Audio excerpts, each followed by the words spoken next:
She ripped my shoulder apart. And so I'm on the ground. I got my hands and arms like this. And I got the bear spray in my left hand. And I didn't realize it was in my hand still at this point. And so at this point, she's tearing apart my legs. She's picking me up, slamming me, trying to flip me over, throw me around. And I'm trying to be quiet, as quiet as I can be. And she had me in her mouth, my right leg, I believe, and it hurt really bad. Like everything hurt, but like this one was just like astronomically worse. And I was like, I had no idea what's going on, but I just let out like this blood curdling scream.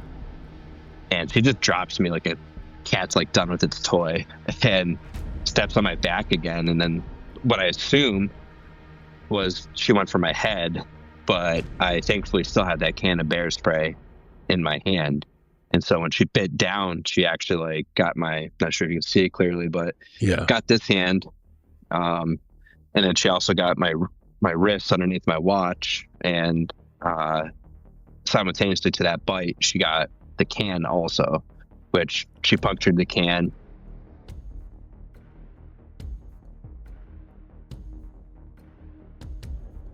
Shayne, welcome to Secure Podcast, brother. How you doing? I'm well. How are you doing? Doing well. Been following you for a minute. Your story, I mean, I think in modern cinema, there isn't a scene more fucking blood churning and gory than The Revenant when he's being mauled by that fucking grizzly bear. And the entire thing is shot well done. I mean, just from the actor himself, Leonardo DiCaprio, the director, I mean, it really feels like you're there. And then I stumble on your page and I see that you actually survived the real fucking thing. And I mean, we'll dive into that.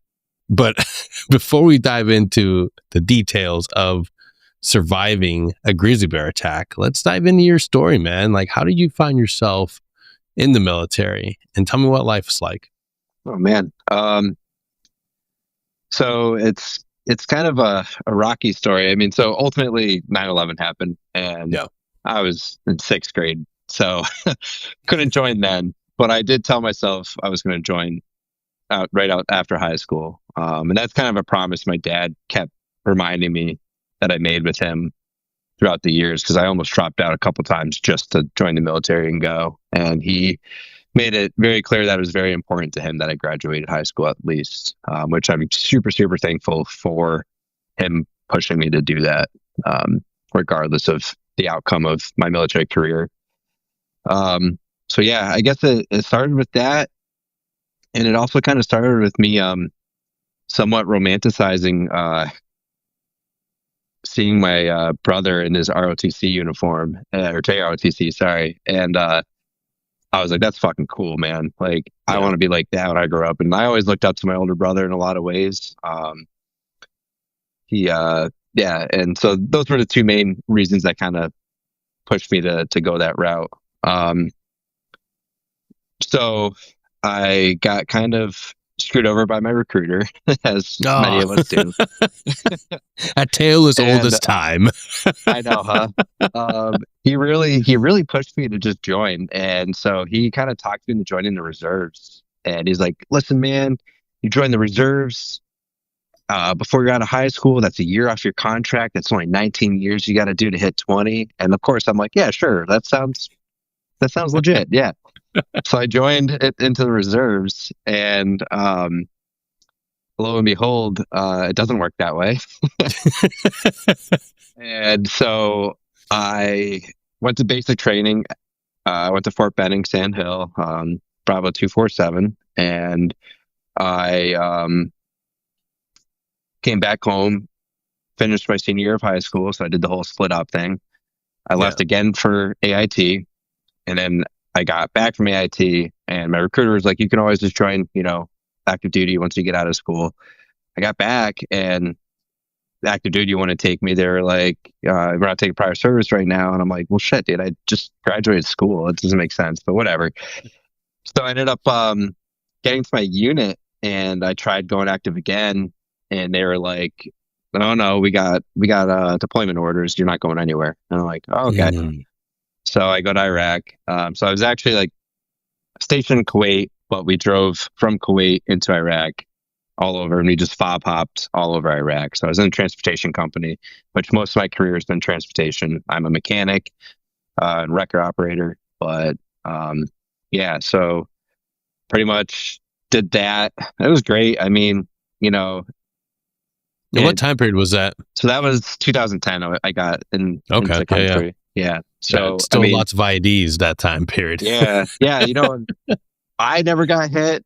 We honestly, it was pretty quiet. My deployment wasn't, you know, it wasn't driving like in the U.S. It's still kind of crazy at times, but I don't know. I'm sure you, being a Green Beret, you've definitely probably did some time in Iraq and definitely Afghanistan. Yeah. So what y'all went through is, you know, whenever I talk about my military career, I always try to like say, you know, my time in Iraq was, you know, what I saw in a whole year, some of those guys saw in a week. Like it's just, you know, it's two But different still, worlds. you know, we have to understand too that like your experience is your experience, and like, dude, like in that time period, it was a year-long deployment, man. Yeah. Like that's fucking insane. Yeah. That, I mean, and I got it. World War II guys, they were there until it was over. Right. But for our generation, that was a fucking year of your life. Yeah, dude.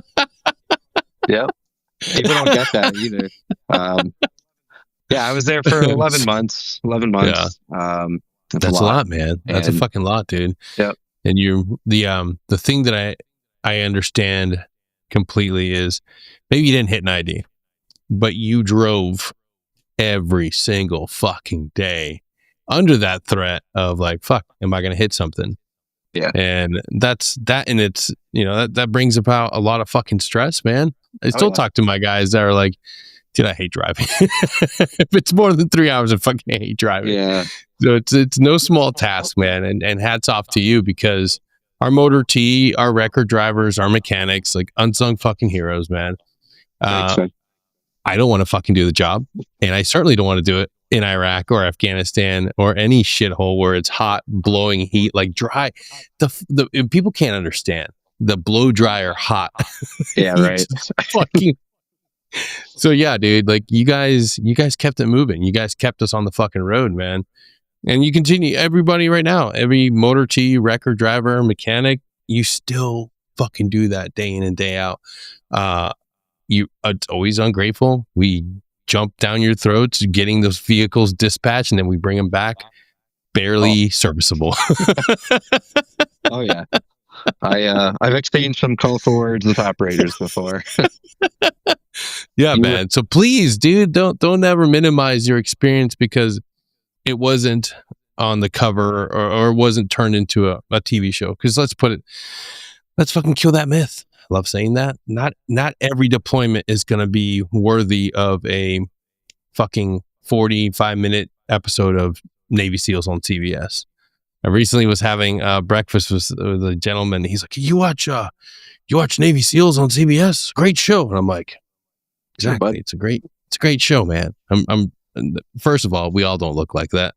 We don't look like fucking Angel from Buffy. Right. And not everybody gets a fucking sexy ass on-call mission, dude. Some individuals are unsung heroes. They're out there fucking turning wrenches. Mm-hmm. And that's warfare, man. You don't always get the machine gun running around and fucking shooting people in the face. Sometimes it's just daily dedicated fucking service to the greater good of the mission, man. Yeah. And we couldn't have done it with guys and gals like you. Absolutely, man. I appreciate that. Yeah, man. Yeah, it was, you know, it was a fine time. Like we had some hardships, you know. Honestly, I've lost 3 guys to suicide since from that deployment. Dude, and that sucks, man. One of them was one of my best friends, and it eats me up all the time. His anniversary, I got goosebumps right now. His anniversary is coming up in August. So yeah, that's always hard, man. Yeah, people need to understand that it's not always what they think. Suicide can affect anybody that serves. We just lost two guys, close proximity, and it always happens around summertime, man. I don't know why. A lot of theories are out there. It's because fighting season was in Afghanistan in the summertime. But I mean, it wasn't really observed the same way in Iraq either. But summertime, you see the numbers go up. Like I said, just lost 2. And it's a beast, man. And it happens to anybody. It can happen to anybody, any MOS. Make fun of S1 all the time. But shout out to you guys too, man. It's just a funny situation where we find ourselves these days. Like you make it through deployments, you get it down the line, you survive shit, and you never think that it's going to affect you. You never think it's going to affect you until you're that person going through it. Like in your journey, how have you dealt with that? I mean, we opened up the Pandora's box on this topic. How have you been dealing with it? And what's your strategy? I got a couple, man. I've been there, and it's my brother actually stopped me, and he ironically he died on a motorcycle accident a year later, or the next year, and I've held on to that for a long time.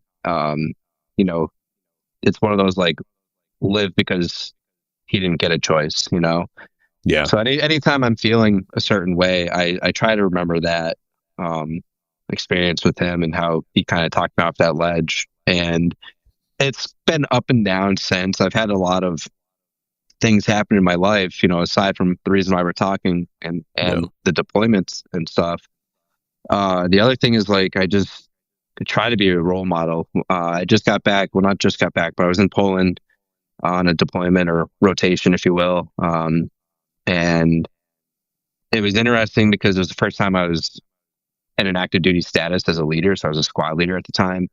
And my boys, they've shout out to Third Squad, Sloppy Third, we called ourselves, man. We fucking ran that place. And my boys like to party. And, I had to reel them in a few times and get them off that because it's really easy to go down that slippery slope. And in that country, particularly because booze is so cheap. And, they looked up to me, and then I was getting phone calls from them, on the ledge themselves, and just like trying to cope with coming home. And they feel like so pathetic because they're like, dude, we didn't even deploy to a combat zone and we feel this way. And it's like, hey man, you've probably got some residual stuff going on that might not necessarily be tethered to your military career, but maybe your childhood or something like that. And it's just, this all manifests, it's all interconnected. And my childhood was pretty rough in certain ways. And that's all stuff that I'm kind of currently unraveling now as an adult. But having them look up to me and call me when they're not doing okay really makes it worthwhile to stick around. Before we left country, so when I got home from Iraq, I ended up getting a DUI, doing all that dumb dance. And so when we were in Poland and we were leaving, I tried, basically our platoon sergeant was like, Shayne Burke, you have anything to say? And I'm like, listen, guys, the whole platoon, I was like, some of y'all have been partying pretty crazy out here. You're going to go home with that same mentality, and you're going to get behind the wheel. And I was like, I guarantee you, someone in this company is going to get a DUI within the first 6 months we're home.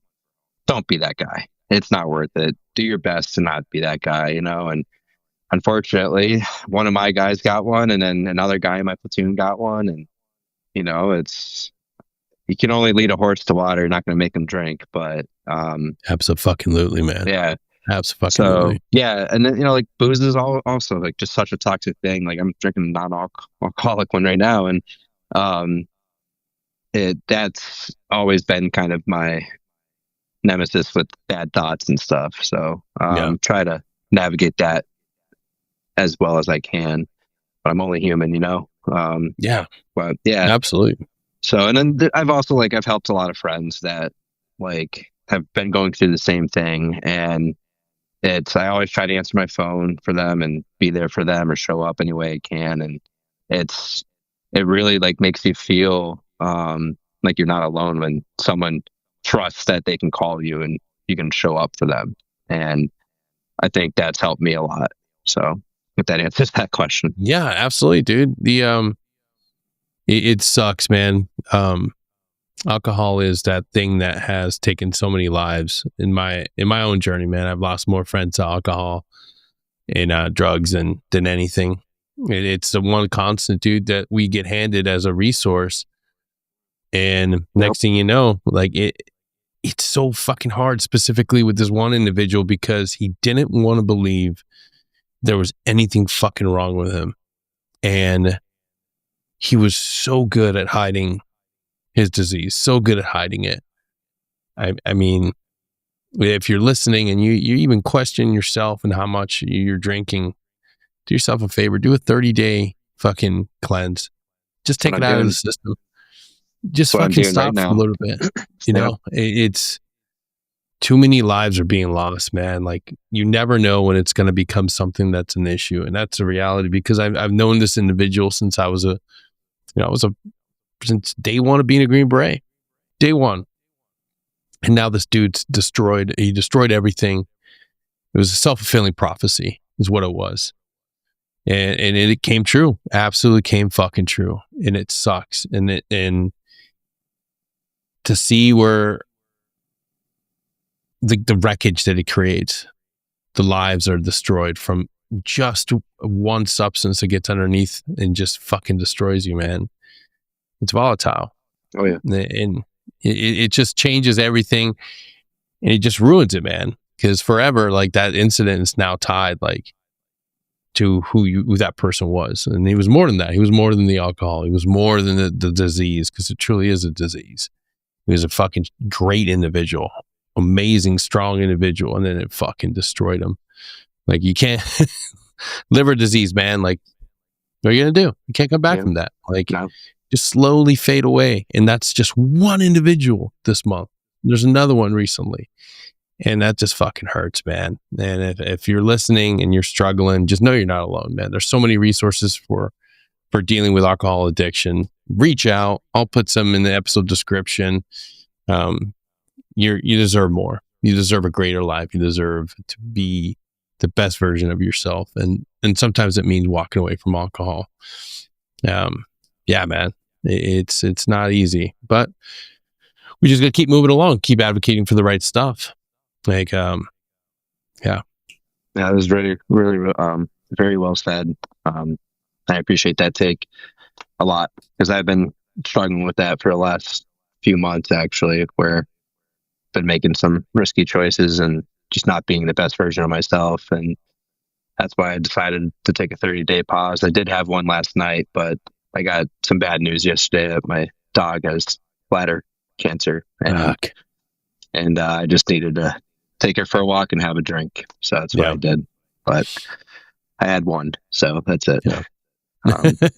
Well, kudos for you for starting this challenge, man. I hope it brings a lot of clarity, and it helps you just realize, like, we don't fucking need it, man. I know I did, but everybody has a choice. That's the thing. Everybody has a choice, and you at home, you can call me a fucking loser. You can say I'm full of shit. That's your choice. You figure it out. You want to drink? You drink. There's nothing wrong with it if it's your choice. But I'm just politely say and be that voice in your ear that says, hey, maybe you don't need it. Maybe you can relax with something else. Maybe you can do meditation. Maybe you can go out for a walk in the woods. But as we both know, that also comes with some great risk. Yeah.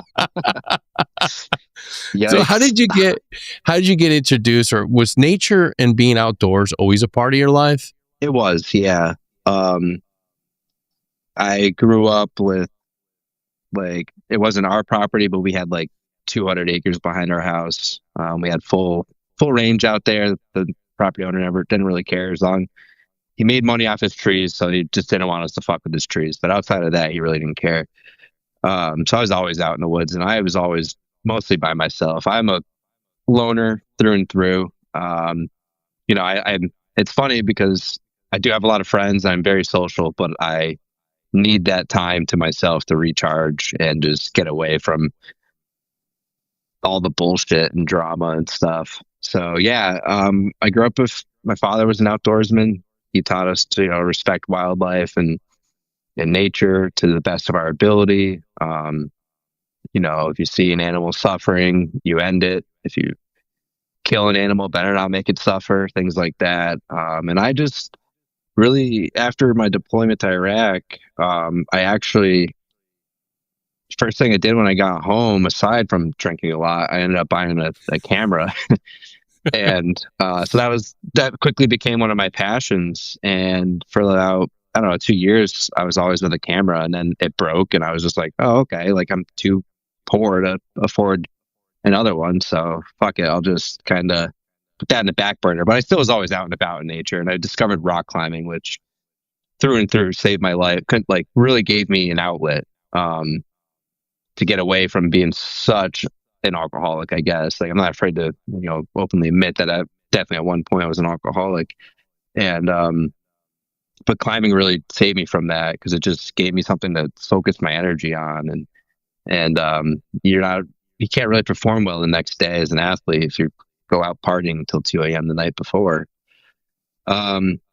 So fast forward a little bit, and my dad gets sick from colon cancer, and he was my idol, man. Like he was always, he didn't have much, but he always provided, and he really took care of his family, and he was such a giver. And when I lost, so I ended up going on active duty for a little while, which really worked out to be perfect, because I was able to afford the mortgage and keep a roof over his head as he provided for me my whole life.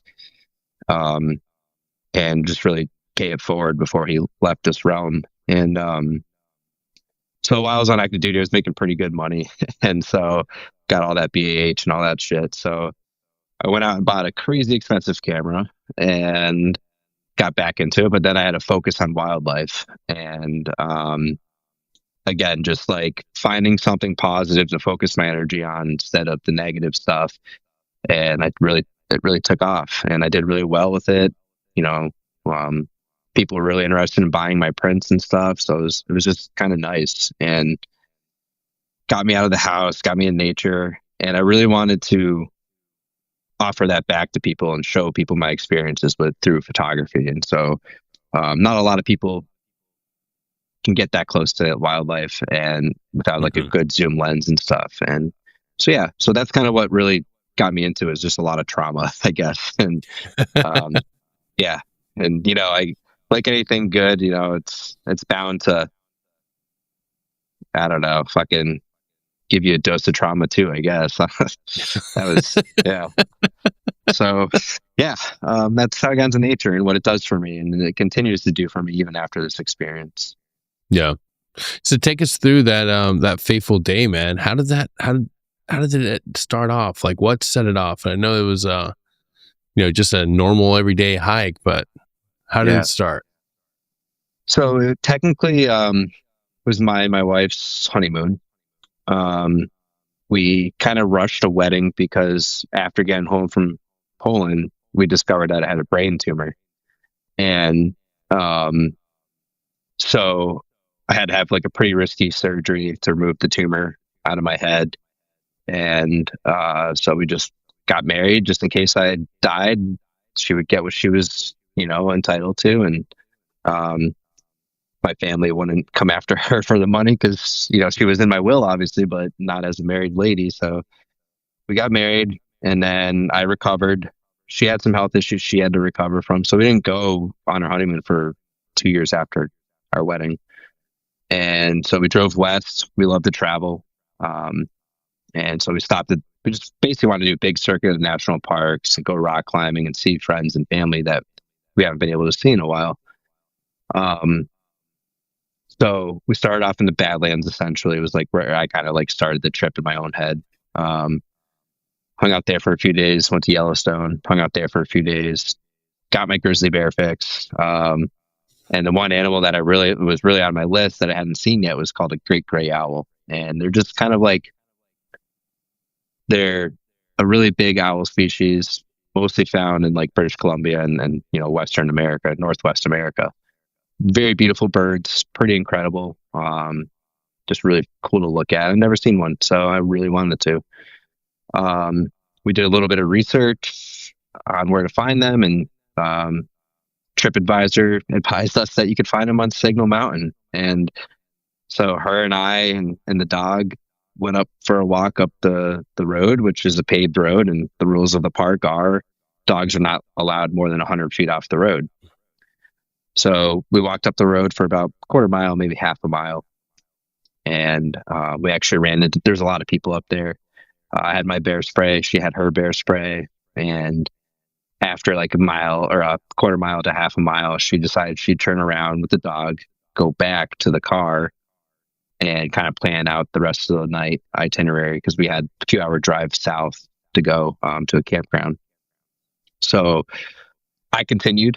And at this point, since I didn't have the dog, I decided I was going to bound on and off the road, hitting, wildlife trails and stuff like that. So that's what I did. And after about an hour, I found myself not quite on the summit of Signal Mountain, but up there on the mountain. And I basically was just like, all right, my alarm went off. I set an alarm and I was like, all right. So I looked at the map on my GPS and I was like, cool, I can take the human trail and hit the road, and that'll probably be like an hour and a half walk out of here. Or I can just beeline it down this mountain and be there in 40 minutes at most. And so I decided to go that way. And I just really was starting to get like a heavy, ominous feeling. And I just didn't feel good about where I was. And I definitely didn't feel alone anymore. And so anyway, I'm just bushwhacking. I'm talking out loud. And this is something I even do here in Massachusetts, which we don't have none of the animals here are hunting us. So we got like animals that are going to kill us if they want, but they're not hunting us actively. But I feel like I talk out loud when I'm out here most of the time if I'm not trying to sneak up on anything. And all of a sudden, I just see this big, probably almost a 2-year-old cub running away. It was a pretty big cub. And I was like, fuck, that's a grizzly cub. And the first instinct was just like, boom. And I had a bino harness on. And then underneath the harness, I had my bear spray hanging horizontally on it. And so it was super accessible. I just, boom, it's in my hand. I look down, pop the safety off. I look up and I'm just kind of focused on the cub. And all of a sudden, mom is 10 to 15 feet away from me at my 11. And I'm like, fuck. And I just kind of was like, no bear. And like tried to like stand my ground and get ready to spray her. And it like, I mean, these things move so fast. And I mean, it's all happened in a split second, and before I knew it, she was pouncing on me. And so I decided to turn around and dive to the ground. She simultaneously tackles me. And it just felt like I just got slammed by a linebacker. And unbeknownst to me, she had already bit me. She ripped my shoulder apart. And so I'm on the ground. I got my hands and arms like this. And I got the bear spray in my left hand. And I didn't realize it was in my hand still. At this point, I just kind of lost all real functionality. Like I just tried to turn into like a stiff board and lay on the ground in the prone position. And so after that, she stepped on my back and I was trying to be quiet. So you mentioned the Revenant, and as soon as you said that, like I got goosebumps, man. That, like you said, that portrayal of what it's like, that's exactly like, that really makes the viewer feel like you're in a bear attack. Like that, it's insane how accurate that was in that sense. And so at this point, she's tearing apart my legs. She's picking me up, slamming me, trying to flip me over, throw me around. And I'm trying to be quiet, as quiet as I can be. And she had me in her mouth, my right leg, I believe, and it hurt really bad. Like everything hurt, but like this one was just like astronomically worse. And I was like, I had no idea what's going on, but I just let out like this blood curdling scream. And she just drops me like a cat's like done with its toy and steps on my back again. And then what I assume was she went for my head, but I thankfully still had that can of bear spray in my hand. And so when she bit down, she actually like got not sure if you can see it clearly, but got this hand. And then she also got my wrist underneath my watch and simultaneously to that bite, she got the can also, which she punctured the can. The contents exploded in her mouth, and then all of a sudden, I just hear thud, thud, thud, thud, thud, thud. And I'm like, it took a second to register because when I first heard that pop, I just thought, okay, like she's in your head, like you're dead. This is it. Hell of a way to go. And so she ended up and then I felt like the warm sensation go down my back and everything. And that was the contents of the spray can, but I thought it was my blood. And so she ended up she took off running, and then I just did a push-up, and I looked in the direction she was going, and I was like, all right, and I just took off running in the opposite direction. And I knew the direction that the cub ran is the direction she ran, and it was towards the road. So I knew I wasn't going to go that way, even though I knew that was, the way to safety. So I ran further up. I went back up the hill, and then I ended up getting to a point where I started to start doing blood sweeps and figuring out where I'm leaking from and if I'm bleeding out of arteries or not. And so at this point, I ended up making a phone call to my wife, which I thought was going to be the last time I'd talk to her. And she obviously kind of snapped me out of that pity party I was throwing myself. And she was like, no, you know what to do. You need to apply, make tourniquets, do whatever you got to do to stop the bleed. You can get through this. And I was like, okay, sure. But I need to, get somewhere safe first. So I continue running up the hill, crawling over trees, crawling under trees. And then I get to this point where it kind of plateaus and it just really opens up. It's not a field or anything, but it's just not so thick anymore. And so I decided to do triage there. At this point, she already called 911 and started the rescue. And then I just took, right when I got up there, I kind of caught my breath, took a video to say goodbye just in case they find my body. And then I started doing tourniquets. And so I cut up all my gear. I'm sure you're familiar with the company Spiritus Systems. Oh, fuck yeah. Shout out to those bad motherfuckers. Yeah. Love their shit.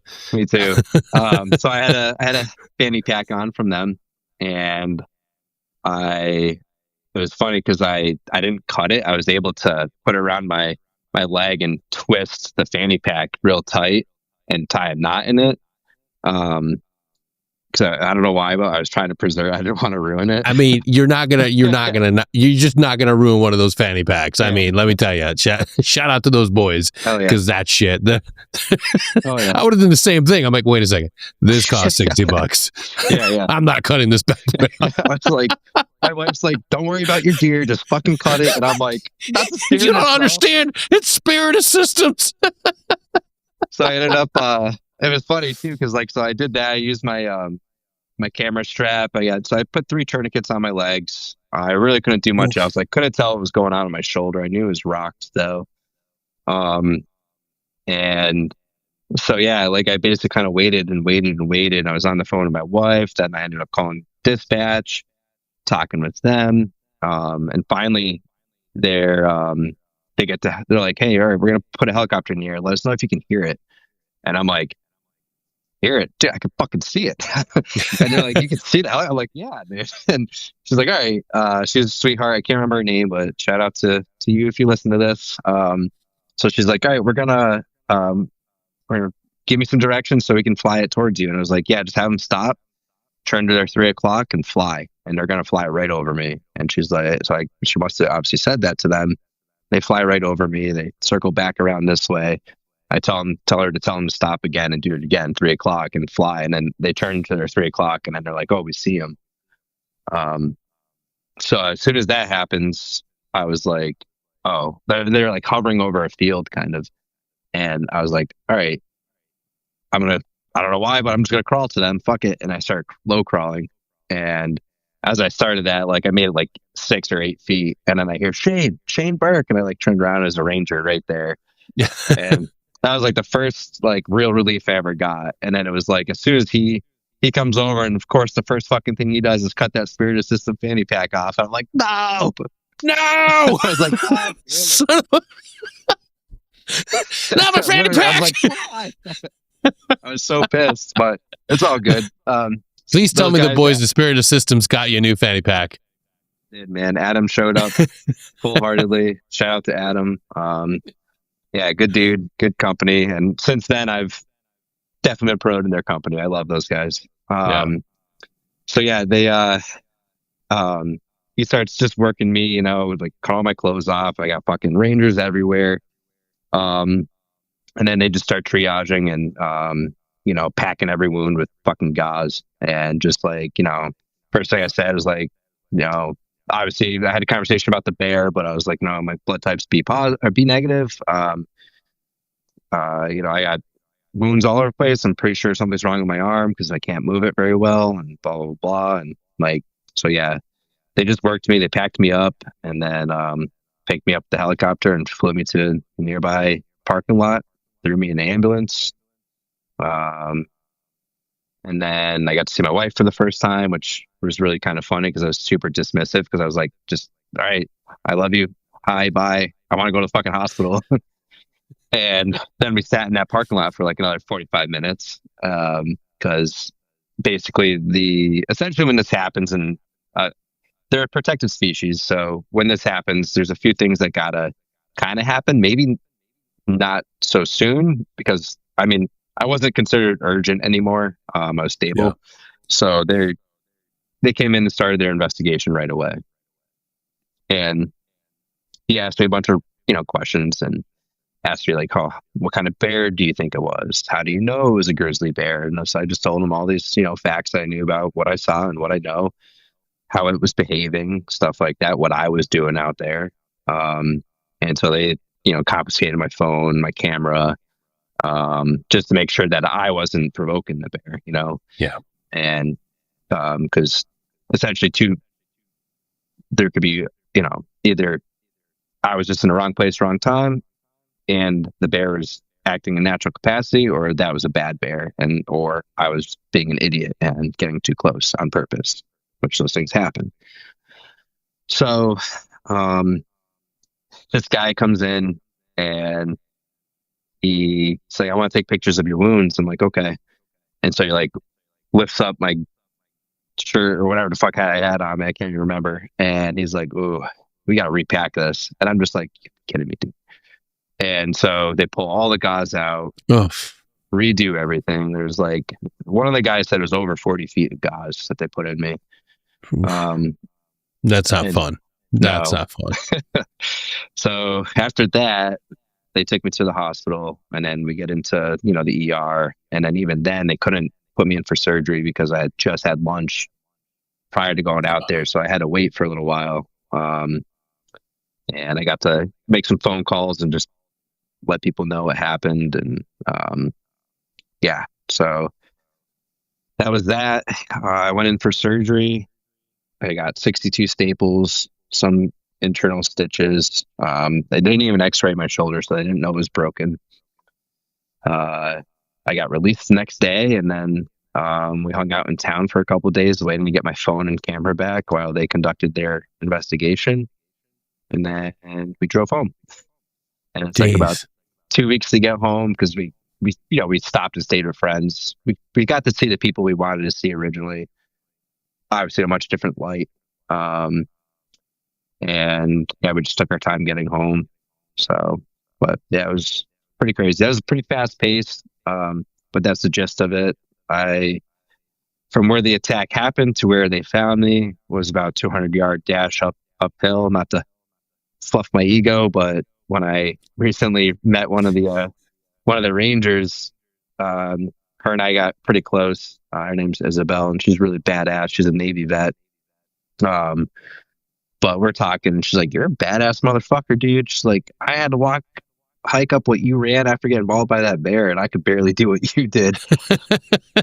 I'm like, shit, all right. Fear is the greatest motivator. Oh yeah, man. Yeah, so it was a pretty crazy experience. Yeah. say the least. You're mauled by a grizzly bear.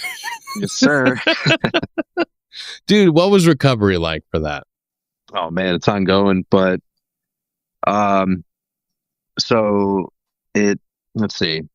Physically, I got back 2 weeks after the attack. Obviously that's when I saw on the internet that a lot of false accusations were going around. So I was like, fuck yeah, I'm gonna clear my name and just tell my What? story. Oh yeah. It was pretty grim for a while. I was getting like death threats and fucking it's wild, man. What? Abs- What kind of that bear was unarmed. Yeah, right. A lot of just like I was out there harassing the bear essentially is what a lot of people were concocting, and it was just all bullshit. I know better than to poke the bear. But yeah, just, so I just the before audacity of somebody thinking that you're like out there in the middle Yeah. of the night stalking bears. It's pretty crazy. So the drive home, was pretty rough. Got home. I went to the VA to have the staples removed, and the PA was like, I was like, oh, okay, like, thanks for everything, and I'll see you around. And she's like, no, you're going to ortho, because at this point I could lift my arm up to here. So I was like, whatever. But I had this big bulge sticking out of my shoulder, and I'm a knucklehead. I ignore my body all the time, and so she was like, no, you're going to ortho right now. I already scheduled it. They're waiting for you. I'm like, okay. So I go there, and I'm, getting the first x-rays done, and I like poke my head out, and there's just like this tiny little like 3-inch by 4-inch screen. And I just see this shattered shoulder. And I was like, well, that's broken. And the tech was like, I can't tell you whether it is or not. And I'm like, oh no, that's fucking broken. Like, that's rough. And so yeah, like my surgeon, so there's a couple ortho surgeons there. And the first guy that looked at me was actually a Gulf War medic or doctor or something in the Marine Corps. And not the Marine Corps. He was in the Army actually, I think. Can't remember, but either way. So we hit it off. He liked me. We're talking, blah blah blah. He like shows me all the images. He's like, "This is pretty crazy. I've never seen anything like this." And so then they get me with this guy. He schedules. He wanted to schedule my shoulder surgery for like the next day out, and I was like, whoa. I'm going on the Meat Eater podcast. I gotta go on the podcast first. And he's like, all right, it can wait a little longer. He's like, but it's already healing, just so you know. I was like, all right. So we went on the Meat Eater podcast. We came home, had the surgery. And it was actually way worse than he actually thought from the images. So what broke was my acromion process. She snapped that like right in half. And there's a ton of connective tissue that connects to that. All of that was separated. My clavicle dropped like 1.5 inches. And so he had to like do all this voodoo in there and lift that back up and get it like back into place with fishing string essentially. And put a big old plate in there. And so that sucked. That recovery was rough. It was pretty crazy because we ended up at just a couple days after the surgery, ended up at a really good friend's wedding. And it was a real mind fuck because I was just like, holy shit, like I almost died 3 weeks ago. I'm at my friend's wedding right now, and all these people would be weeping over my grave if things had gone any different, and it was very, very hard to be present. But I was very, very grateful and very happy to be there. So we did physical therapy for a while. The homies at Softly hooked it up with their program, and I've been lifting quite a bit now. I'm on this program, and I feel amazing physically. So the mental side of recovery is pretty tough. I wasn't sleeping. I was staying up until 6, 7 a.m. and then finally passing out.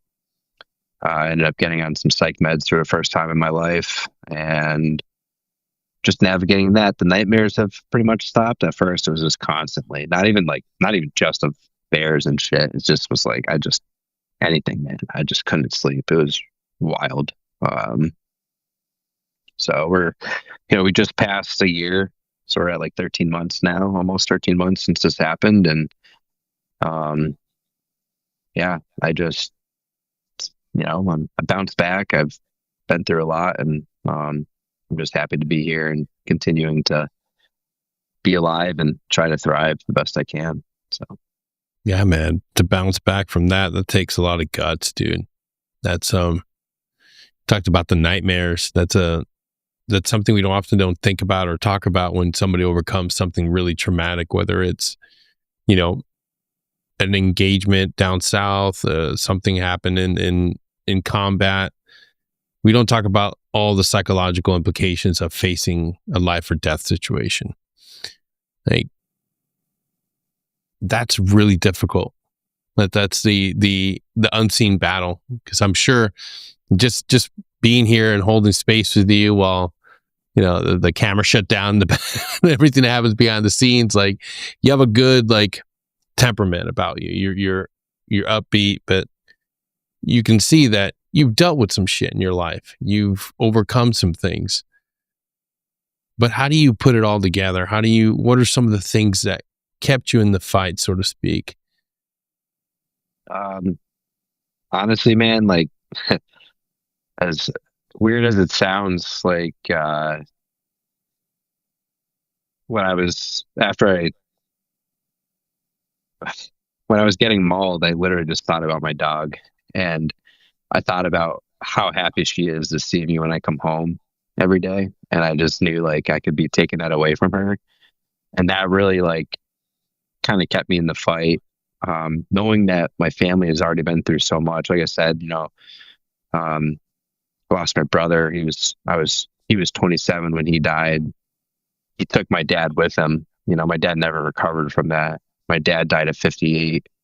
My mom died at 56. Like, my family's just been through a fuck ton. And I didn't want to be a reason to continue to put them through shit.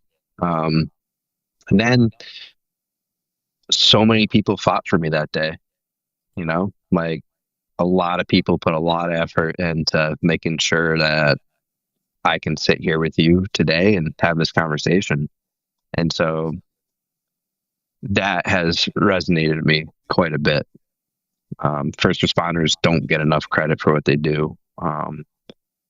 And it's hard because a lot of them are privatized, and so it's just accompanying to some, a lot of the work they do.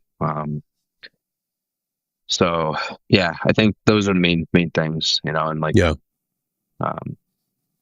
Yeah. And since then, like, I've, it's like this, like, nothing's linear in life and emotional and mental capacities. And I've been in therapy for 6 or 7 years now. I unfortunately lost my therapist to Doge through the VA, so I just got a new one, but we literally only had 2 sessions so far, and we're unpacking a lot. And I think one of the things I unfortunately do is I got like this cabinet brain where I just kind of compartmentalize pretty crazily. And so I know through experience that's good in the moment, but not good for longevity.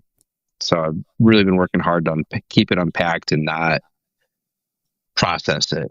But I definitely did stuff it away because I had to just kind of get through every day for a while. So there's a lot still packed away, unfortunately, but we're working on it, and hopefully I'll get there one day. But yeah, that's pretty much what keeps me going. Everything in time, man. We tend to think that everybody heals in one strict regimented way, but everybody has their own path to follow. Everybody has their way, and slowly getting through it works, dude. Just being present and staying the course. That's the one thing that everybody wishes it was fast, and sometimes it's not fast. Sometimes progress takes years. Sometimes progress for some people can take a few weeks, and they can continue moving forward and get to a pace where they're sprinting. But some of us have to take that slow, methodical approach. And I want to ask you, man, like, and it's all about your comfort level. I know in your bio you put atheist. At any moment in the attack, at any moment in that process, did you reach out and say like, fuck, like, hey, whatever great grand being is out there, get me through this fucking thing? Yeah, you can definitely attribute, there's no such thing as an atheist in a foxhole. And are there in a bear attack? Yeah, right. I probably talked to God a little bit. I'm I was just nothing overly crazy. I mostly was just like, I kind of like just begged my brother and my dad if they're still with me to help me get through this, and I'll figure out a way to make it worthwhile. I wasn't ready to go to whatever realm they now exist in, and I really I've been atheist most of my life. I really had to put that in my bio because it's not that I get offended, but it's like, I don't care if someone says God bless you or I'll pray for you. I love that. Like, absolutely. Yeah. All for that. That for me, that's just good energy. Like, thank you. But it's like the hostile religious people that I just couldn't do it. I was getting hammered by people like just aggressive about religion, and it's, I find it hard to deal with that, and so to me, like when someone gets like aggressively religious and tries to project that onto you, that's the same as somebody walking around with like a fuck Jesus shirt on or something like that, something crazy, like the things that they get offended by, sorry, like, but it's like, I never, I love, my meme is super, super Catholic. And I was raised Catholic, and, if there's a God out there, man, cool. Like, no, I've never done anything too bad in my life that I think I'm going to hell, but I don't know, man. No, I'm just trying to live. Yeah. I just personally don't need to sit around and think that someone up there is pulling my strings to make me be a better person. I just try to be a better person, and I'm human. I make mistakes all the time, man, all the fucking time. So, that's why I projected that so hard in my bio, because I was just getting like crazy ambush messages of just like religion and, I don't know. And accusations of bear stalking. I think it's a beautiful sentiment to have a powerful belief that you weren't alone in the woods that day. Mm-hmm. Like you had a brother, a father, people out there looking out for you. Same can be said for anybody that's had that life or death moment in the theater, whether it's Iraq or Afghanistan, and they felt sort of a connection to either a fallen comrade or somebody that was close to them, and they felt like, fuck, like, I don't know how and I don't know why, but I feel like you're right there with me, man. I feel like you're watching over me. And that's something that a lot of us have experienced in life. Like, oh shit, like I didn't get through this on my own accord. Something guided me, something nudged me the right way. And I'd like to think that whatever it is, I have my own faith. I won't push that out there. I won't be one of those guys to you. But yeah, man, like there's a reason we're here, and I'm so glad you're here too, man. And I think that your soldiers, I think the people you're around, I think all of them will have that same sentiment that, you're here for a reason, man. Nobody escapes something like that. For just being here. I'll tell you what, man, something's been after me for a few years now, and I've escaped it a few times. I don't know. I will say I've had some really like spiritual things happen to me, especially with my brother. It's been a while, but a little after he died, I had a dream, and it was so vivid, and I remember waking up from it just for the first time since he died, like being happy that I spent this dream with him. What was crazy about that dream was after, when I was kind of coming back to reality and waking up, he said cancer 3 times, and my dad died of cancer 6 years later. And that was really crazy. Fuck. And yeah, so that was always a crazy experience for me. So yeah, it's kind of crazy. That is crazy. That is crazy. And are you cancer free now with your scare? So yeah, so actually my tumor was benign. Okay. But then ironically, like I literally was getting I was actually getting treated at the VA for possible skin cancer when the bear attack happened. Um, so that turned out to be benign as well, thankfully. But they ripped out. I have this big scar right here. They cut up a good chunk of me, and that was really scary because I'm showing up like in a cast, like covered in scars, and the dermatologist is like, "What happened to you?" And I was like, "Just Google my name." Google me, guy. Sort of a big deal in the bear world.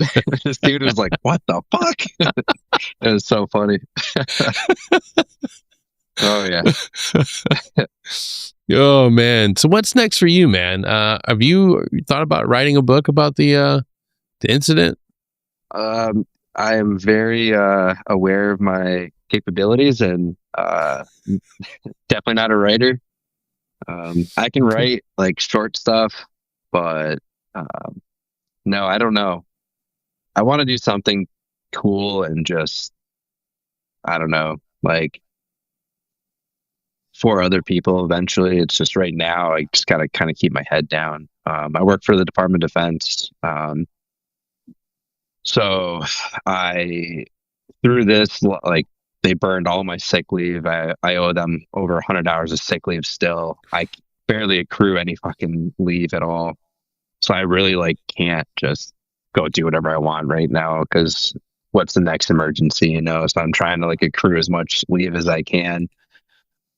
Um, so yeah, I don't know what's next, man. I really wish I had a good answer for that. I just kind of in limbo right now and just trying to make it through the week. Hey, and that's okay, man. You don't have to have the long-term plan. You know, get through what you're going through today, man. Yeah, That's kind of where I'm at. Yeah, in time, everything will be clear. But you know, there's a power to sharing your story, man. And I'm grateful for you coming on here and sharing it with us. Because while the attractive eye candy is you live through something, I think what we stumbled upon earlier in our discussion is resilience, facing trial and dealing with things like suicide. You know, both of us have talked about it today. If you're out there and you're listening and you're struggling, here are some resources right here. Here's a phone number. Or even better yet, connect with your LGOP. It's a term that we use lovingly in the airborne world, a little group of paratroopers. Don't fight this on your own. You're not alone. And if you're a peer-to-peer supporter, if you're somebody that has somebody that they care about that is in the throes of an addiction to alcohol or drugs, and you're frustrated that they won't get help and you've run out of resources and you've run out of patience, it's okay. It's okay. We can't make somebody get healthy. We can't make somebody put the alcohol down or put the drugs down. You can only love the person through their addiction. Love them through it. It's hard. Setting boundaries is important, but understand that they have a choice. They have to make that choice. And I know it sucks. Trust me, I know intimately how bad it sucks to want somebody to get better. Have faith. Trust that hopefully they'll find the right answer. And if they don't, it's going to be all right. It's not your fault and they have a choice. Shayne, thank you so much for being here today, man. Thank you for sharing your wisdom, your story, and for staying with us, even through camera issues. If people want to follow along with your journey and check you out, where can they go? I'm a big Instagram guy, so my Instagram handle is N0 beef stew number 4U, and so no beef stew for you. And that's definitely, I'm very responsive on there. So if you do follow me and, you know, if you need me as a resource, I'm happy to talk with you. Just hit me up and I'm happy to be there for anybody, honestly. Heck yeah. There you go, folks. Go ahead and check out the episode description right now. Look at those links. Go ahead and click them. And do me a favor. Please like, share, and follow. Go to YouTube, go to Spotify, go to Apple. Leave us a comment. Give us a rating. 5 stars would be greatly appreciated. But if you want to leave us a 1-star review like Darren Arvnarski and be a fucking dickhead, go ahead and do that. I won't appreciate it, but, I guess that's your choice. But no, seriously, give us a follow, give us a like, give us a share, give us a 5-star review, write some stuff in there in the comment section. I don't know, Denny's fucking awesome. Shayne's a fucking rad bear fighter. And if you're the bear that did this to Shayne, let me tell you something right now, you son of a bitch, we're coming for you. Shayne might be a man that forgives, but we don't, and we'll find you. I know where you live. Thank you all for tuning in. We'll see you all next time. Till then, take care.